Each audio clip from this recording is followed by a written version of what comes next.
बताइए।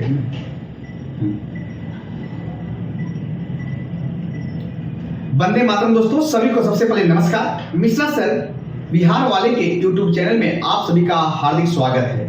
उम्मीद और आशा करते हैं कि आप सभी अच्छे होंगे और आपकी तैयारी भी अच्छी चल रही होगी। कल भारत और न्यूजीलैंड के खिलाफ जो मैच था, उस मैच में हम लोगों ने जैसा भविष्यवाणी की थी, उस भविष्यवाणी भी सच साबित हो गई। और अब आपकी जो क्वेश्चन पेपर को लेकर भविष्यवाणी भी करना है, लेकिन उसके लिए समय है। समय आने पर ही उसकी भी भविष्यवाणी की जाएगी। 21 टॉपिक से कितने प्रश्न बनने की संभावना इस बार ज़्यादा है। तो आज हम जो बात कर रहे थे, जो digestive system in human body, यानी कि मानव के शरीर में जो भी खाना खाते हैं उसका पाचन किस प्रकार से होता है।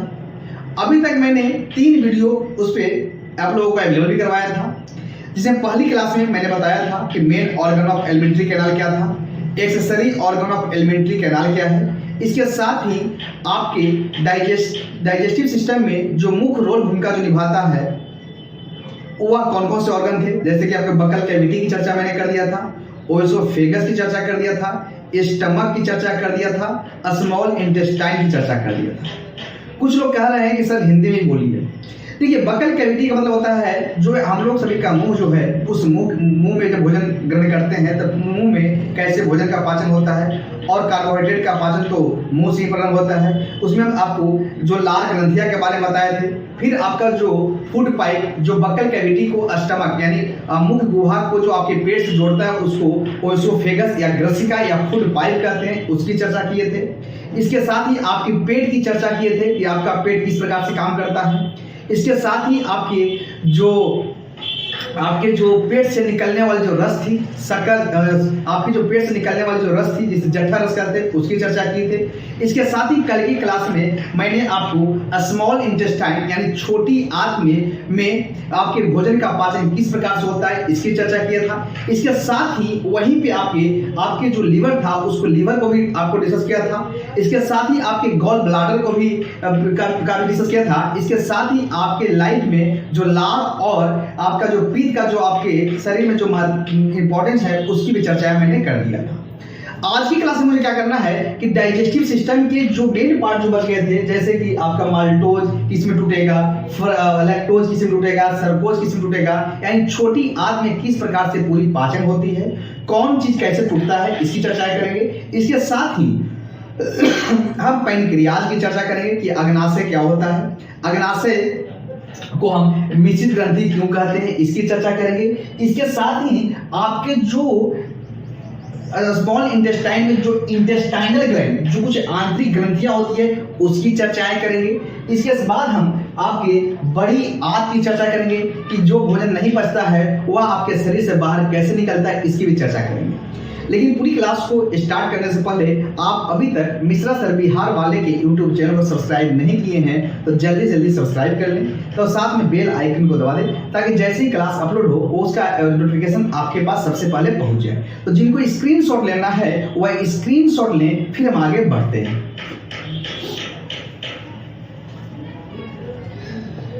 देखिए, ऐसा है कि आप सभी ने स्क्रीनशॉट ले लिया होगा और अब हम शुरू करते हैं अपना पैनक्रियाज। यहां पे लीजिएगा digestive system in human body part 4। थोड़ी सी क्लास की स्पीड जो है वो स्लो चल रहे हैं, थोड़ा सा इसको लेके देखिएगा। बीपीएससी में इस क्लास से कितने क्वेश्चन पूछे गए थे, यूपीपीसीएस में देख लीजिएगा, आप जाके प्रीवियस ईयर पेपर देखिएगा तो आपको मालूम चलेगा कि इस टॉपिक आपके लिए कितना महत्वपूर्ण है। जब हम पैनक्रियाज की बात करते हैं तो पैनक्रियाज का हिंदी में हम बोलते हैं अग्नाशय, अमाशय स्टमक को बोलते हैं, जो कि अभी पेट था।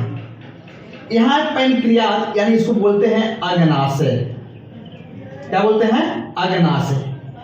अग्नाशय को हम एक मिक्सचर ग्लैंड, जिस प्रकार से आपके दोस्त आपके जो रूम पे आते हैं तो स्टूडेंट लाइन में उनको ले आके आप खिलाते हैं, मिक्सचर खिलाते हैं। मिक्सचर इसलिए खिलाते हैं कि उसमें मूंगफली भी होता है, उसमें दाल भी होती है और नमक भी होता है, इस कारण से उसका नाम पड़ा मिक्सचर। तो इस आपके शरीर में एक ग्रंथि है जिसका नाम है पैनक्रियाज यानी ऑर्गन्स है, इसको हम मिश्रित ग्रंथि यानी मिक्सचर ग्लैंड कहते हैं।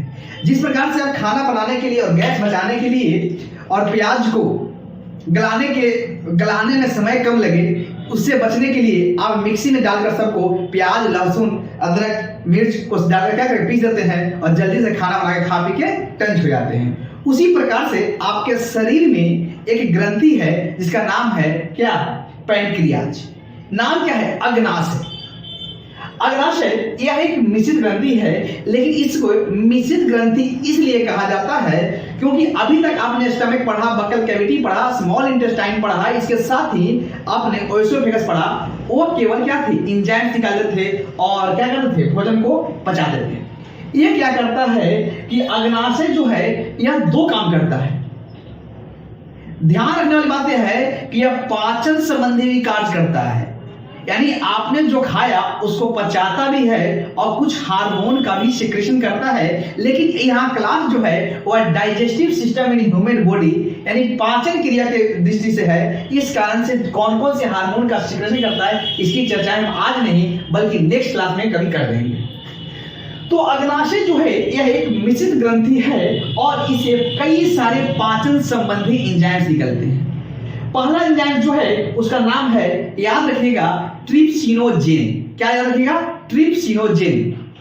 दूसरा एंजाइम जो है वह है काइमोट्रिप्सिनोजेन। तीसरी है प्रोकार्बोक्सीपेप्टिडेज और चौथा जो है पैनक्रियाटिक लाइपेज और पांचवा जो है पैनक्रियाटिक एमाइलेज। यानी यह इसमें जो आपका अग्नाशय जो है वह 5 प्रकार के एंजाइम्स निकालती है। पहला आपका है ट्रिप्सिनोजेन, दूसरा है आपका काइमोट्रिप्सिनोजेन, तीसरा जो है वह है प्रोकार्बोक्सी पेप्टिडेज और चौथा जो है पैनक्रियाटिक लाइपेज और पांचवा जो है पैनक्रियाटिक एमाइलेज। ध्यान इस बात को रखिएगा कि ट्रिप्सिनोजेन, काइमोट्रिप्सिनोजेन, प्रोकार्बोक्सी पेप्टिडेज जो है यह सभी क्या है? इनएक्टिव फॉर्म में है। क्या है? यह इनएक्टिव फॉर्म में है और जो आपके बाइल जूस जो है वह क्या करता है? इसे एल्काइन मीडियम में कन्वर्ट करता है और ट्रिप्सिनोजेन को वह कन्वर्ट करता है किसमें? ट्रिप्सिन में। काइमोट्रिप्सिन जो की बात करेंगे तो काइमोट्रिप्सिन में कन्वर्ट करता है और प्रोकार्बोक्सी पेप्टिडेज जो है वह कार्बोक्सी पेप्टिडेज में क्या करता है? कन्वर्ट हो जाता है। आगे चलकर आप देखेंगे कि यह जो है ट्रिप्सिन, काइमोट्रिप्सिनोजेन, प्रोकार्बोक्सी पेप्टिडेज जो है यह प्रोटीएजेस और पेप्टोन्स में क्या होता है? टूट जाता है। क्या होता है? आपका प्रोटीएजेस और पेप्टोन्स में टूट जाता है। यानी अग्नाशय जो क्या करता है? पाचन संबंधी एंजाइम्स निकालता है और एंजाइम्स निकालने के बाद जो आपका ट्रिप्सिनोजेन को ट्रिप्सिन में कन्वर्ट कर देता है, काइमोट्रिप्सिनोजेन जो है वह काइमोट्रिप्सिन में कन्वर्ट होता है, प्रोकार्बोक्सी पेप्टिडेज जो है वह कार्बोक्सी पेप्टिडेज में कन्वर्ट हो जाता है। ध्यान रखिएगा कि ये सभी असक्रिय है और इसको सक्रिय जो करता है वह बाइल जूस करता है। इसके बाद हम बात करेंगे फंक्शनल ऑफ इंटेस्टाइनल ग्लैंड, यानी आपके कुछ स्मॉल इंटेस्टाइन में कुछ आंतरिक ग्रंथियां होती हैं। क्या होती है? आंतरिक ग्रंथियां।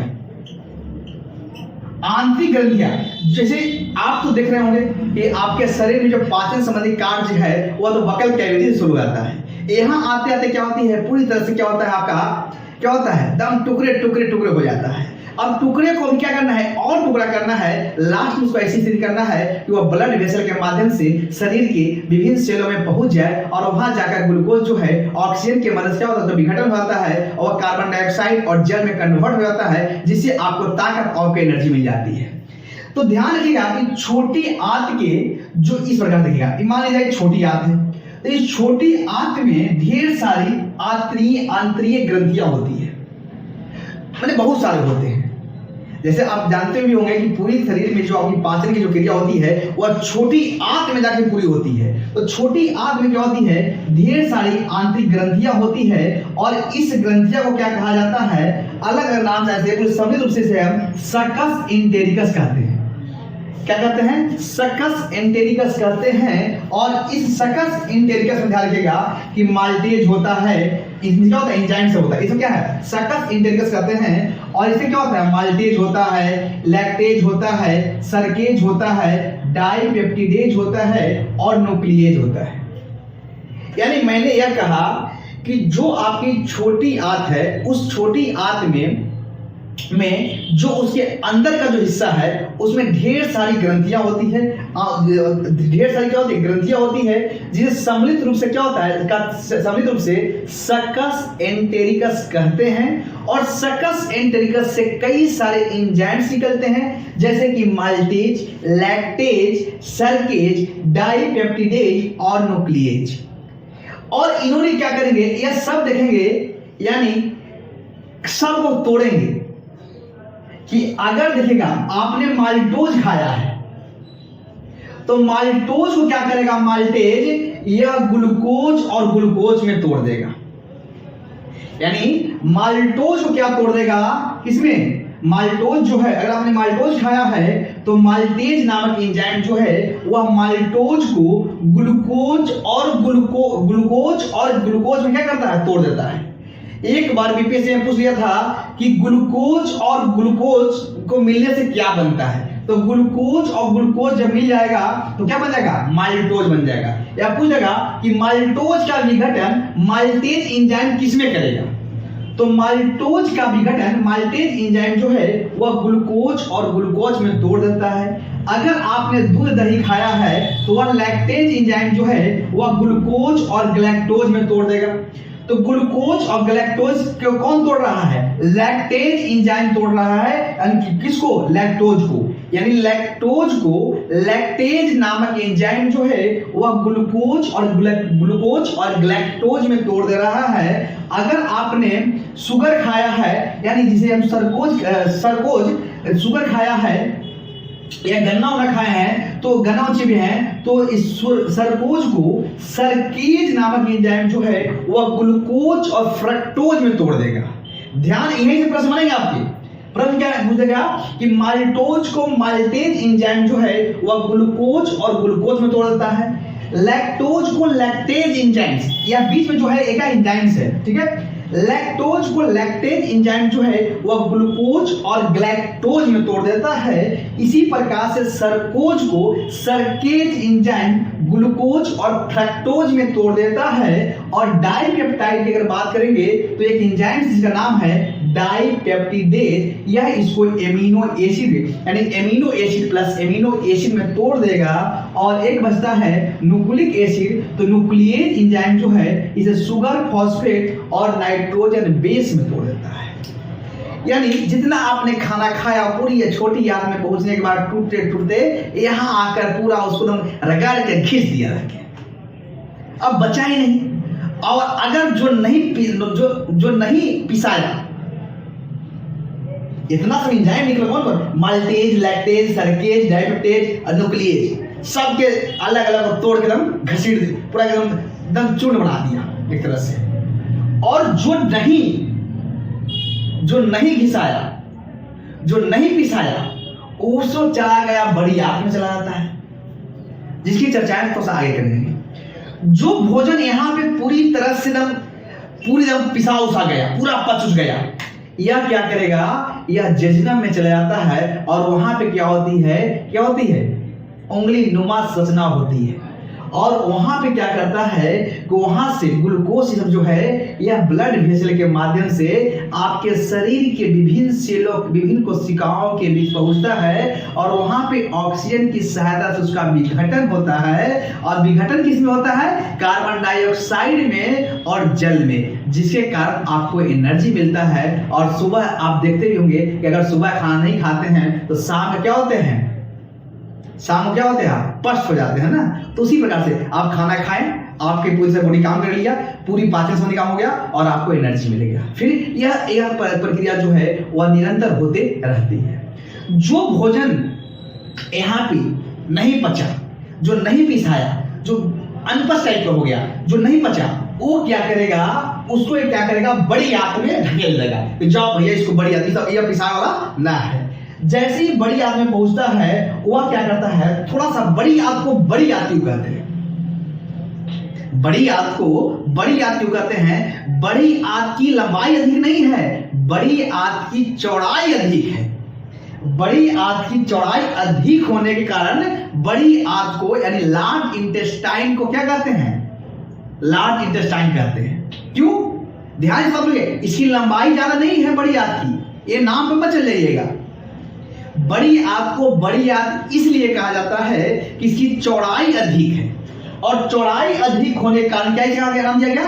बड़ी आंत। ये क्या करेगा कि जल और लवण को क्या करता है? अवशोषित कर लेता है।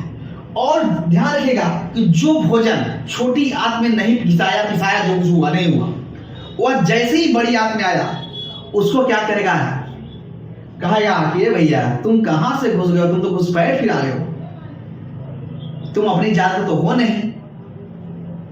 तो ये बड़ी आंत कहेगा कि तुम बकल कैविटी के माध्यम से तुम शरीर के अंदर प्रवेश किए थे और अब रेक्टम के माध्यम से शरीर से बाहर निकल जाओ। और सुबह सुबह आप जब सो के उठते हैं तो आप कहां निकलते हैं?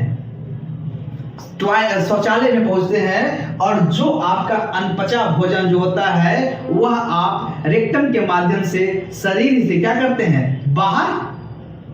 बाहर कर देते हैं। और इस प्रकार से आपके शरीर में आपने वेजिटेरियन हो या नॉन वेजिटेरियन हो, आपने जो भी खाना खाया था वह बकल कैविटी से शुरू होकर buccal cavity, oesophagus, stomach, small intestine, liver, gall bladder, और उसके बाद पैनक्रियाज, इंटेस्टाइनल ग्लैंड और लार्ज इंटेस्टाइन, और लास्ट में रेक्टम के माध्यम से बाहर निकल गया।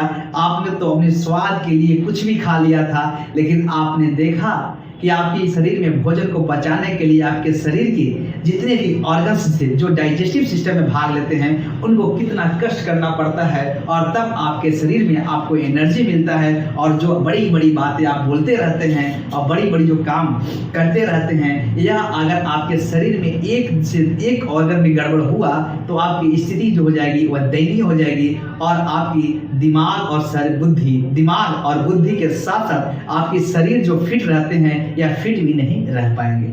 आपने इसलिए आप अपने हिसाब से ज्यादा अपने हिसाब से थोड़ा सा नॉन वेजिटेरियन जो हम लोग हैं उनको छोड़कर थोड़ा सिंपल खाना ही खाएं, ताकि आपके अंदर भी अपने ऑर्गन के प्रति क्या ममता रहे कि इतना इसे कष्ट नहीं करना पड़े। इस प्रकार से digestive system in human body यानी मानव शरीर में जो पाचन की क्रिया कैसे पूरा होता है, इसको मैंने पूरा करने का प्रयास किया। और इसी के साथ आज एक बात जिनको स्क्रीनशॉट लेना है, और इसके साथ अगर कोई डाउट होगा तो आप कमेंट जैसे माध्यम से जरूर पूछ लीजिएगा। एक बार फिर से स्क्रीनशॉट लेना तो ले लीजिए, फिर हम आगे बढ़ते हैं। चलिए, एक शब्द याद रखिएगा, दुनिया का सबसे महत्वपूर्ण शब्द लिख रहे हैं, और यह शब्द क्या है?